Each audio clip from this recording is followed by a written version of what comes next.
Happy Wednesday. It's Deborah LeeAnn here, and time for our weekly wisdom. And maybe you have been able to put it together by now, but I am passionate about cultivating women leaders, cultivating their feminine power and their leadership presence.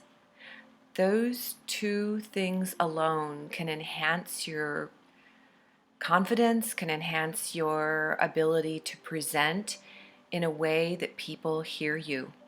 They see you as a true leader. They feel inspired, and you can create even more impact in your world, in your community. I am still exploring the concept of power for myself and others.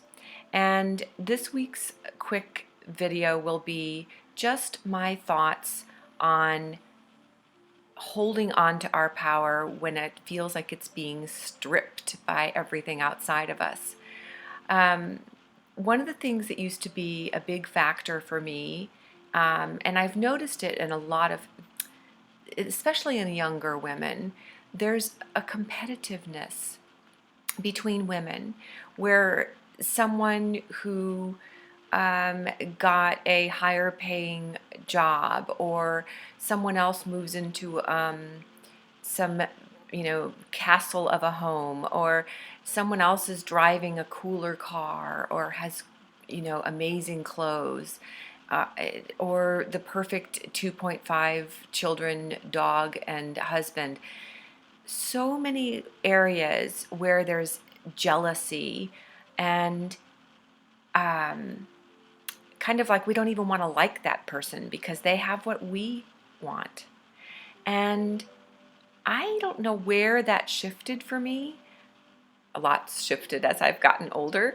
But one of the things that I'm noticing is that I can be so excited for someone when they shift into a new career that is they are so loving and they're getting the money they deserve for it.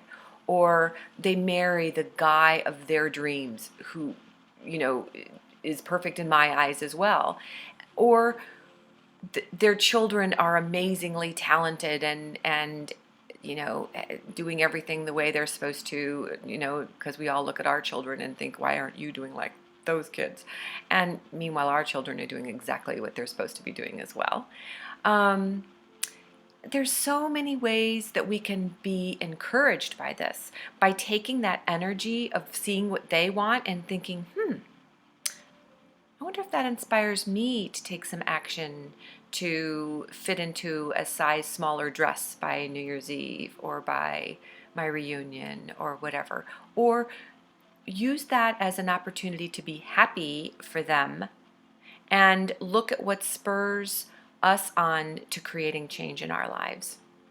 So there's just a small little way of looking at it differently from a different side, and in that being happy for the other person and also noticing what is it that I want to change about my life totally takes that green-eyed monster and turns it into maybe a stepping stone for us to move into a new chapter of our life, a new way of doing things so that we can have more happiness, or what we think that goal will get for us.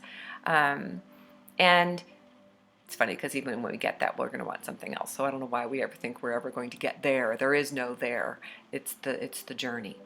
So what I'm like to share with today is just to say, enjoy the journey, be happy for other women's success, congratulate them, appreciate them, and in the other sense, turn that around and appreciate yourself about where you are and look at, is that something I would like to work towards too?